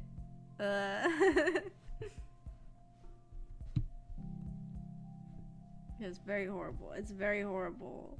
Why do I have to do assignments over my break? When I end the stream, I'll have to do that. And then Thanksgiving happened. I guess Thieves is probably the only person here. Thieves, you're from America, right? I'm pretty sure. I remember Thieves is from America. Probably the only person here who did Thanksgiving. Maybe. I don't know if you do Thanksgiving. Yeah. Yeah. I knew it. I remember everything everybody tells me in my chat. Thanksgiving, I just went to my dad and stepmom's house and I played with their cats. They have 5 cats now because they keep adopting stray cats, and one of the cats is Arthur's brother. Because Arthur was born from one of the stray cats that they have outside. So it was just so many cats. It was so great. Oh, sorry, I just yawned. I give you the assignment of starting a cult, Maggie. Oh, that's easy.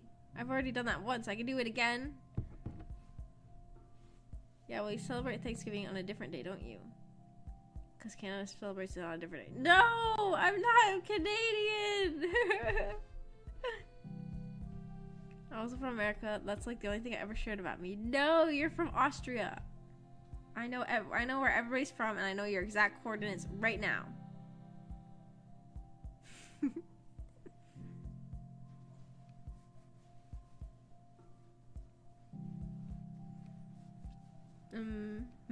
Do I have anything else new in my life to talk about? I feel like I've been working so much.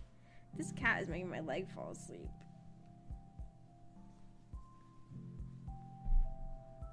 What's Austria? I don't know any other country other than America. Australia. Australia. Australia. That sounds like you're saying Australia. Sorry, that was stupid. Australia. True, America is the only country in the world. That is true.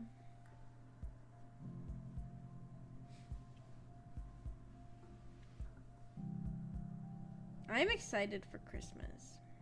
Well, I don't know if I'm excited for Christmas. I'm just excited for it to be snowy. Maybe that's weird. I just like the snow. Well, it is already a little bit snowy, but I'm excited for it to get more snowy. I mean, like I said, like our trucks got delayed because of the weather, but it's not that bad where I live. It's just like the place where the trucks come from was really bad. So I'm excited for it to be a winter wonderland here. I feel like my new apartment is gonna look so pretty out the windows.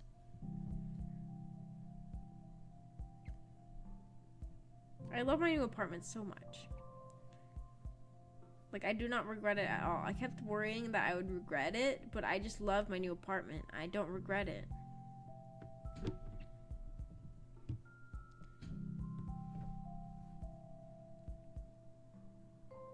I was asked to go to a goth flea market today, but I said I had a very important business meeting. You missed the goth flea market to talk about the Lesbomancer book with me? Well, I feel honored, but also the goth flea market sounds awesome. Is it open other days? Well, it probably is. I'm just getting confused with Animal Crossing. In Animal Crossing, the flea markets are only like a one-day event, but I feel like in real life, a flea market is there forever, right? It's like a thrift store, isn't it? I can't wait for 40 C Christmas, like over... Oh, that's like Celsius. Over 100 in freedom units. Ew, I hate the hot weather. Over 100 degrees would kill me. Snow isn't real, you can't fool me. Oh my gosh. There's so much snow. Right now, right as I look outside my window, I can see snow falling down. Now it was just today, it's a themed one. Oh, that's so sad. You missed the gothic flea market just to talk to me. But, well, it's fun that you talk. I'm glad that you showed up. I'm glad that you came to my stream.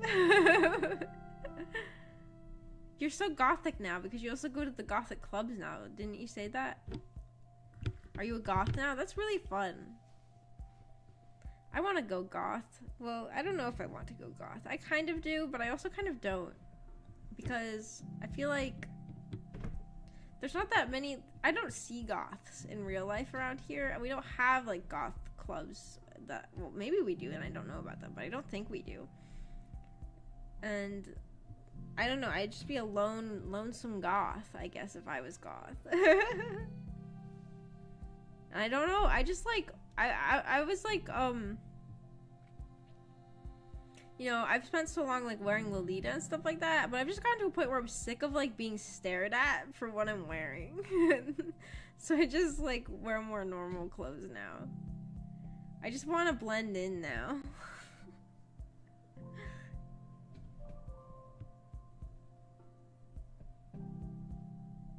I hate weather too. If it's a temperature outside, I'm not going out. Me too. Fuck temperature. Fuck weather. It's fine. I have enough fleas already. Always like the music. I'm just more part of the culture since living in Vienna. Oh. Oh, is Vienna really gothic? That sounds awesome. There's a lot of gothic people there. Is there modern goth music, or is the only goth music that's considered goth like the old music, like the that girl is dead, she's dead. Is that the name of the song?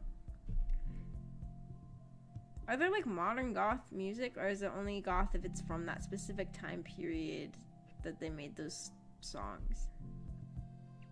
There is modern. Oh, I see.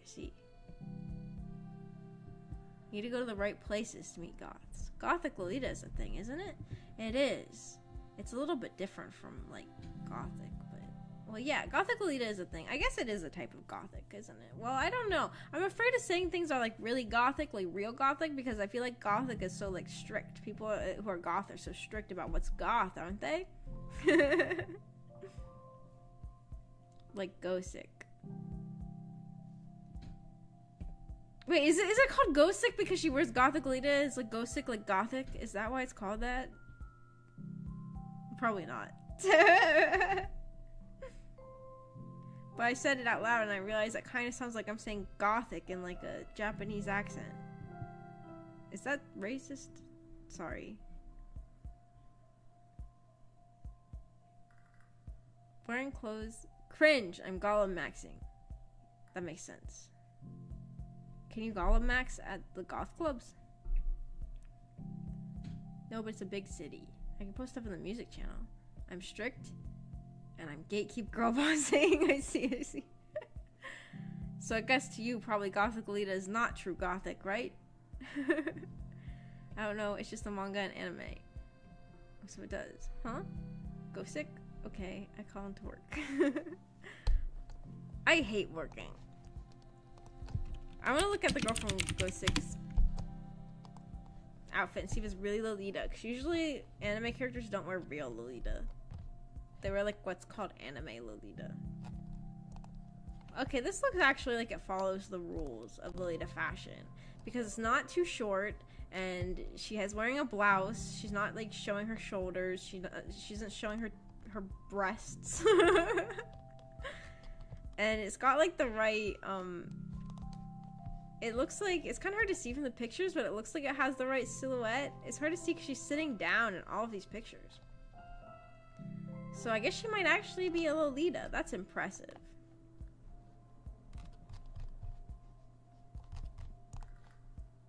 But yeah, Goth Lolita exists. I don't know as much about it than like the other types of Lolita, because I don't wear it very much, and I guess because it's all the same few colors, it doesn't interest me as much. Like, one of the big brands of Gothic Lolita is Emotes, which is a brand made by Monasama, who is a Visual K band member, who is also like one of the sort of founders of Lolita fashion, and one of the people who sort of cemented the look of Lolita fashion, and also I believe he's the creator of the Gothic and Lolita Bibles. But I don't really know that much about Gothic Lolita that much. And like Moima Moitié, one of their like main colors is cobalt blue, and I just think that it looks ugly.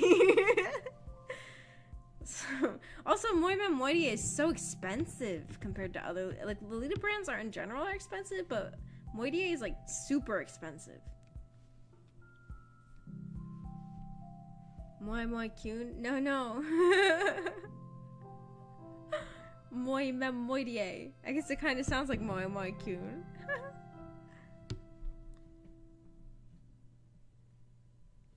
Gothic isn't really a clothing style, it's a culture. I see. Wait, so goth clothes don't count as Gothic? When people say they're dressing Gothic, they're not Gothic?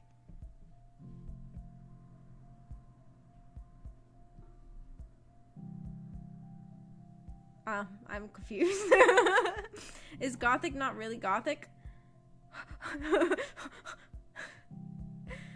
Are people who wear clothes and they're calling it Gothic clothes, are they just posers? I love how the ghosted girl goes to war. She does? Is that what happens in that show? You have to listen to the music to be goth. I see. Gothic and Lolita Bible. Sounds like my kind of holy book. They're great. They stopped. They don't run anymore, though. They're just... Well, I guess they're just general magazines, but they have like nice covers. They have like hardcover. The hardcover magazines that just like show like the new releases and stuff. Well, they don't anymore because they don't run anymore. And they also would have sewing patterns inside and makeup guides, and they were great. I wish they still made those, but also Lolita fashion isn't as good as it used to be. I sound like a boomer saying that. Lolita fashion is kind of dying or dead. I mean, there are lots of people who still wear it, but like the general community is dead. Like the community's dead, and most of the big brands make really like Angelic Pretty. Their clothes have gone down in quality a lot, and now they make clothes out of like cheaper materials now, and a lot of people don't like their new designs. And like nowadays barely anybody wears like the big brands anymore. Most people wear like Taobao, and Taobao doesn't usually look very good. Maybe that makes me sound like an elitist. Taobao is like the Chinese it's like Chinese like Etsy, eBay, I don't know what you would call it. But like there's a lot of brands on Taobao that make Lolita fashion, but it's usually like it's also like really cheap quality usually, and a lot of times it doesn't really fully fit the rules of Lolita. And I just feel like Lolita fashion is dead because nobody dresses good anymore, and because nobody's making any good clothes anymore, and nobody is in the community anymore. The community is basically dead. I mean, the community kind of died with LiveJournal, because LiveJournal was where so much of the community lived, and life is sad. Basically. That's my rant about how Lolita fashion isn't as good as it used to be because I'm a boomer, I guess. But also there's a lot of things that changed.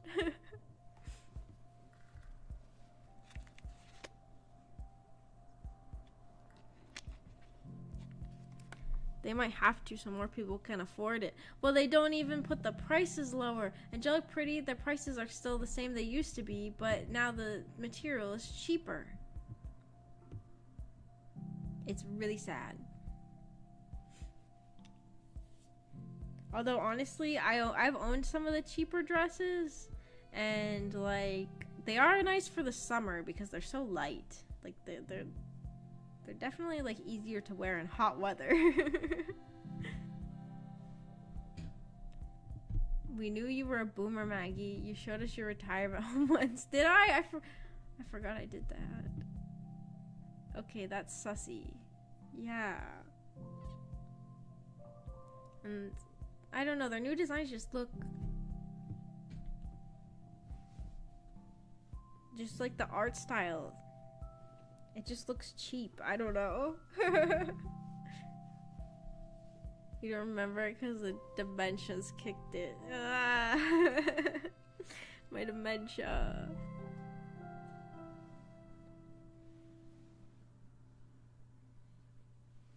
Arthur. I'm so excited about my kitty. He's so cute.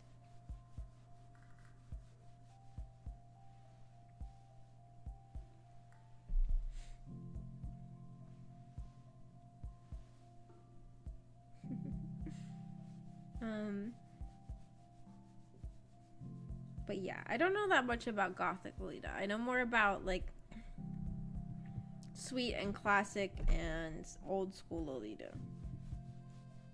Still fighting with Winnie. They fight sometimes. They mostly just fight if Arthur wants to play, because Winnie doesn't want to play. But if Arthur's not playing and he's sleeping, then it's fine. Like, they'll sleep next to each other.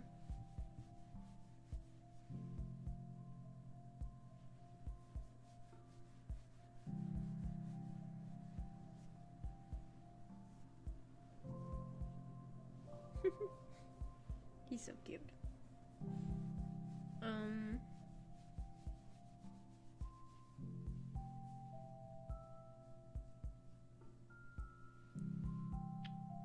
I don't know what else to talk about.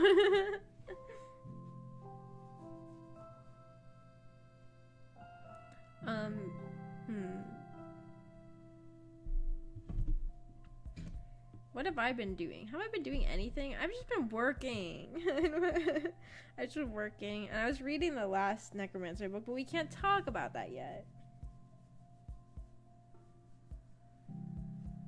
And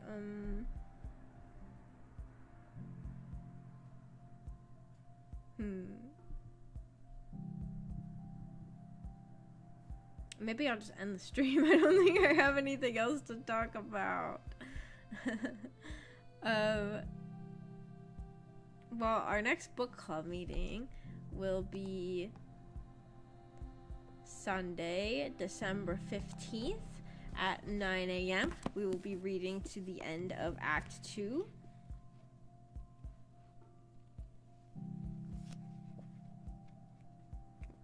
Which is page 184. 2 weeks, yes, 2 weeks. That's 2 weeks from now. And then maybe I'll stream something else in between because I want to stream some video games. I've just been busy, but also soon winter break's gonna happen. I could probably stream during winter break. So that's exciting. I really want my goal for 2024 to be to do something online that gives me enough money that I don't have to have a job anymore. Then I could stream all the time. I'm just so sick of working, especially now that I'm in school. I'm like, it's so hard to have to work to afford my apartment while also having to keep up with my studies. I don't want to do this anymore. I want to be rich online. I'm sick of it. I would have bought them physically, but Amazon's being annoying, and they were having a buy two get one free deal, so I could have got the whole trilogy. What the heck? That is so annoying that they did that to you. Oh, the second book. I'm just gonna warn everybody right now. If you get a physical copy of the second book, I don't know. You might, maybe. Well, I don't know. I don't know how embarrassed people are if they get embarrassed about things like this. But the second book, on the back in giant letters, it says, "The necromancers are back and they're gayer than ever." So if you don't want people, so I don't know. I'm not even like embarrassed by gay stuff very much, but I was still like kind of like not wanting people to see the back of the book because I was afraid they might say something to me about it. So there's just my warning, I guess. If anybody would be embarrassed to walk around with a book that says that. The second book says that in big letters. And oh yeah, I have a story about that. Because I was reading the second book the one day at the bus stop, and there was this old lady, and she's like, I know this old lady. She's always at the bus stop, and she was really drunk. I could smell it on her, and also from the way she was talking. But she also was like really religious. Like she always talking to me about Jesus. Like one day I was walking past her, and she like, I had like my headphones in, so she was like, Jesus is coming back in 2 weeks or something like that. I don't know exactly what she said or exactly when she said he was coming, but I like had my headphones in, so I didn't like completely hear her, so I took them out and I said, huh? Or I said like, what? And then she like just like, she's like smiled and nodded sagely at me, like, and then she walked away. So it was that old lady. It was this old lady, this Jesus-y old lady. And I was reading my book, and I was like, she was like, oh, what book are you reading? And I was like, how am I going to explain that I'm reading a book about lesbian necromancers to this Jesus old lady? Because I feel like a book being about both, I feel like necromancy, people who are like really, really religious might have a problem with that. And then lesbians, she might have a problem with that. And so I was like, it's just, I said, it's a fantasy book. And she was like, oh, I like fantasy. Like, what's it about? And I didn't really know. She's like, what's it called? And I said, oh, it's called Harrow the Ninth. And she was like, what? The Ninth?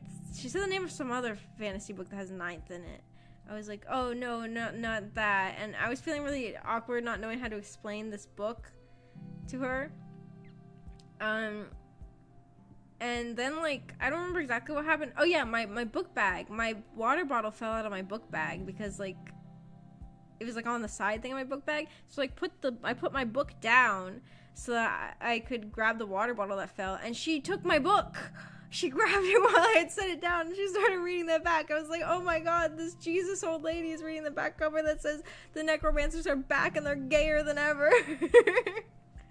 And she just said, and she gave it back to me. And then the bus showed up. And we didn't say anything after that. But I was like panicking when she took my book.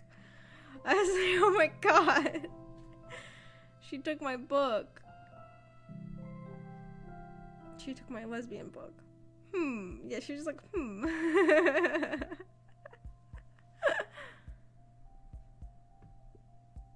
I have anime garbage shamelessly visible in my room. Some more cringe thing won't make a difference.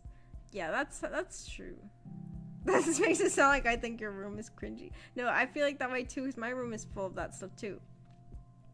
But I'm always worried about, like, if somebody's gonna get, like, upset at me if I have it or something in public, or if somebody's gonna bring it up or something. I don't know. Rent a Lamborghini and start being a financial advisor. Me, the financial advisor.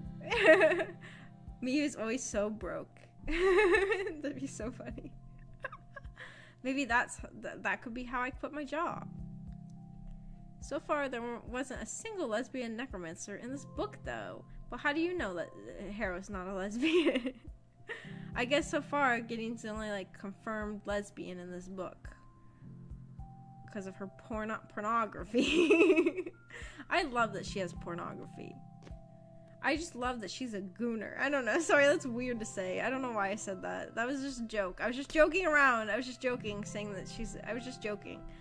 I just thought it would be funny.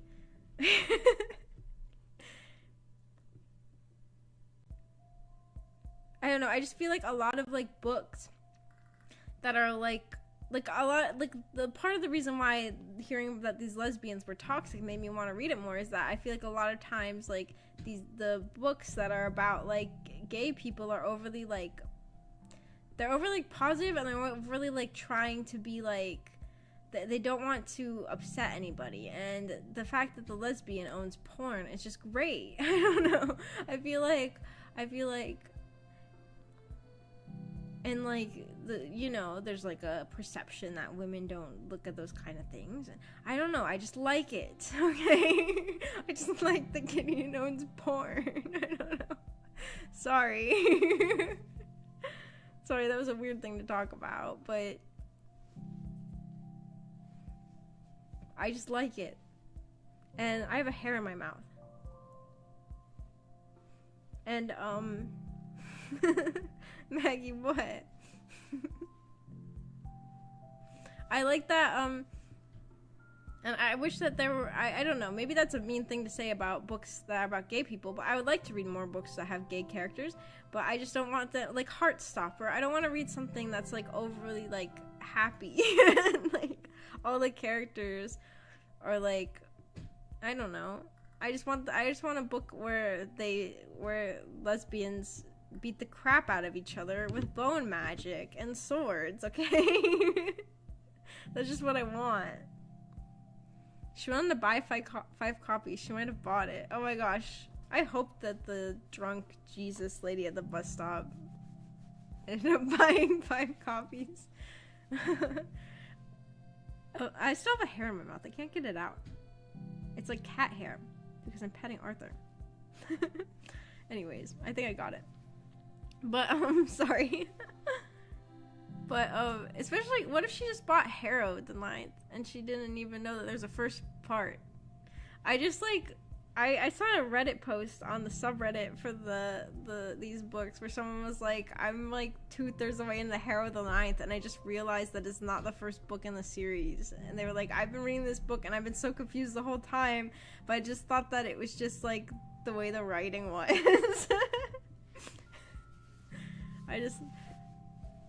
That could be that old lady. She Minecraft villagered you. She did! Oh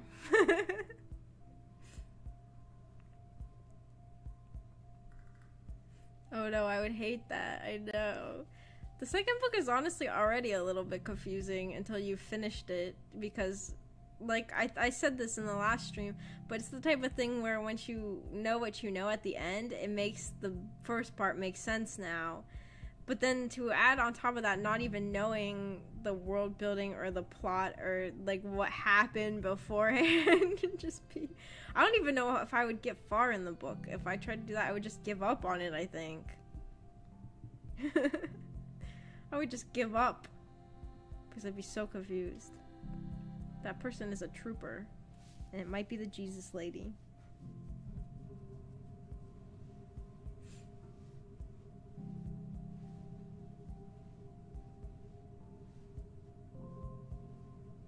Do you guys think that doing an mpreg speedrun, like do a speedrun of like getting a male sim pregnant in The Sims 2 is like a good special talent to use for a VTuber audition? Maybe I shouldn't be asking my VTubing audience about that, actually. Never mind. I don't know.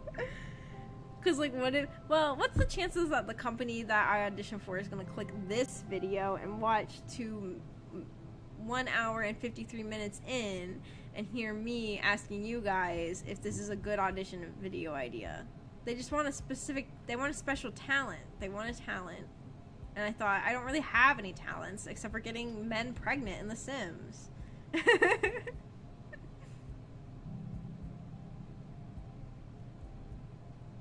Since I can't read, all books leave me confused. Like, why are we taking 2 weeks just to turn 80 pages? I see. That makes sense. Yeah, it only takes like a minute to turn through 80 pages. You're right. This is silly.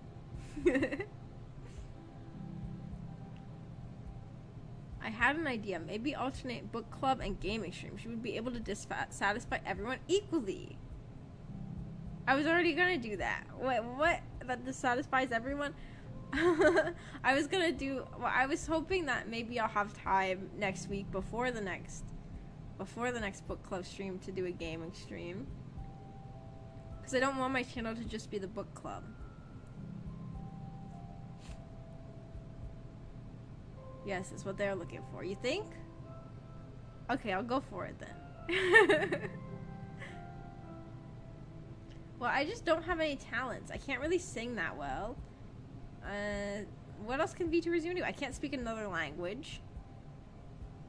I feel like those are the two big VTubing talents, is singing and speaking another language.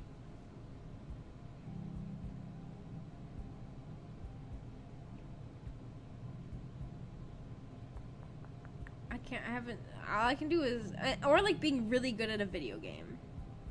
Which I'm not really good at any video games, except for getting men pregnant in The Sims. I'm not good at Valorant.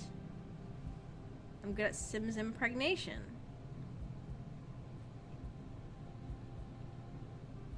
Yapping is a talent. You think so?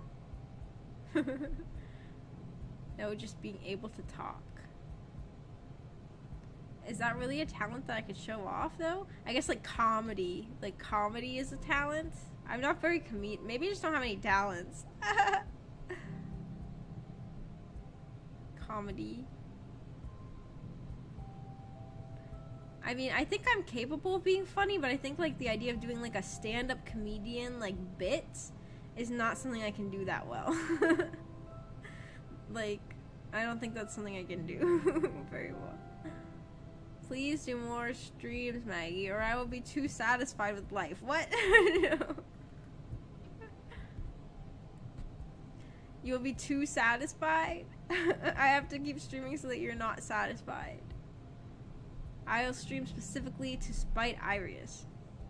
I think consistently streaming is the most important. You gotta get that watch time up and catch the algorithm. That's true. I just don't have a ton of time anymore. I mean, let me describe to you most of my weekdays. I wake up at like 7 a.m. and get ready for school. I go to school. I have class. Well, okay, this is Monday, Wednesday, Friday. I have class 8 a.m. and then another class 9 a.m. and then another class 10 a.m. and on Fridays I have another class at 11 a.m. Then right after that I go directly from school to work, and then I get home from work around 7 p.m. and so and then, like, obviously when I get home I'm doing homework, I'm eating dinner, I'm taking a shower, I'm sleeping, and then I wake up and I do it all again. Like, I don't have a ton of time. I don't have time anymore. I already, like, felt tired all the time when I was working, like, every day. But my job is, like, more physically demanding than most people's jobs because I'm lifting stuff and running around all day. I'm not having, like, an office job. So I think that's why it was tiring. But, like, now it's, like, I really just don't have time.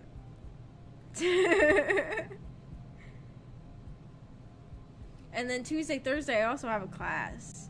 But I don't have as many classes, so I guess theoretically I could stream right in the morning, right before class. But that'd be a short stream, and also, I don't know. I don't have that much free time, so I get excited about having it. I'm like, I'm gonna wake up in the morning, and I'm gonna, like, I don't know. Although a lot of times I end up just sleeping in until it's right before time to go to that class anyways. Have you played Valorant? No, I haven't. Maybe if I played it, I would just be, like, miraculously good at it. Maybe then I could. Maybe then. You could probably cut the eating and showering. I mean, I could do that if I became a hikikomori. I wouldn't have to shower ever again. But I could just stream to you guys as my sweaty, smelly self. But I don't like not showering. I don't, like, I couldn't be the type of hikikomori that doesn't shower. Because, like, I don't shower because I'm going to have to see people. I shower because it feels gross to not shower.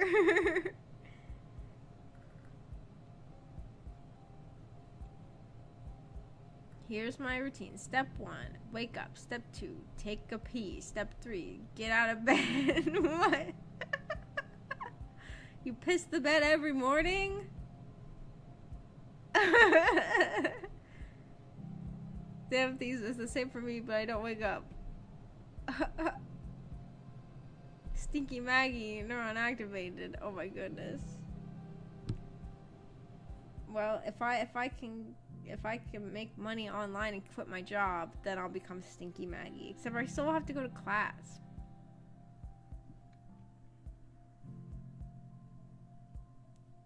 I just don't want to do anything.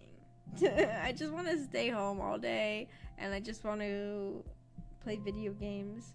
I was thinking, like, now that school got harder, I haven't played video games. I haven't played The Sims. I was playing Tokimeki Memorial the other day, though, because I downloaded the English patch version of it, and it's so good. Like, I played it with Amiko, with her, like, the Japanese version, with her translating before. That was okay, but, like, it's not as fun when you have to have somebody sitting there translating every single sentence for you. But when I was playing the English translated version, I was like, I'm having so much fun. It was so fun.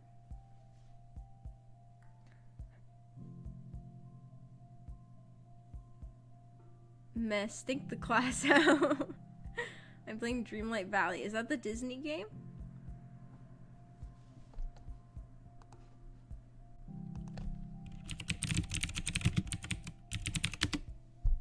It is the Disney game.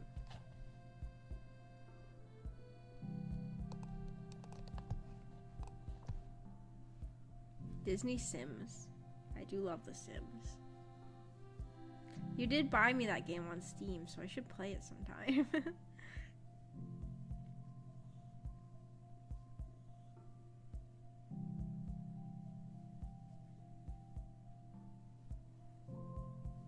I think I might end stream now because I'm hungry. Also, I'm running out of things to discuss. Hopefully I will see you guys before the next book club, but we'll see. But if it's not until the next book club, then wait, I have a long comment to read. I haven't been playing video games lately. Also, I had to explain Slay the Spire to a woman who doesn't know anything about games. I didn't know what to say. Yeah, that's hard. Is that the goth club? Did you get to explain it to a goth girl? Arthur, please stop chewing the cord. Anyways, I was saying my outro. I was just curious. I was just reading. I just saw a long comment and got excited. Whenever people leave a long comment, it makes me more excited to read it. I don't know why. I'm always just like, there's gonna be some content in there. I don't know. Anyways.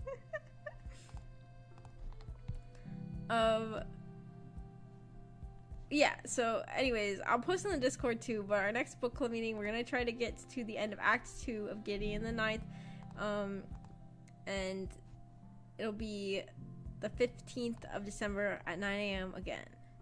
Sorry to disappoint. No, it wasn't disappointing. It wasn't disappointing. I'll see you guys soon. Thank you for coming, and bye-bye.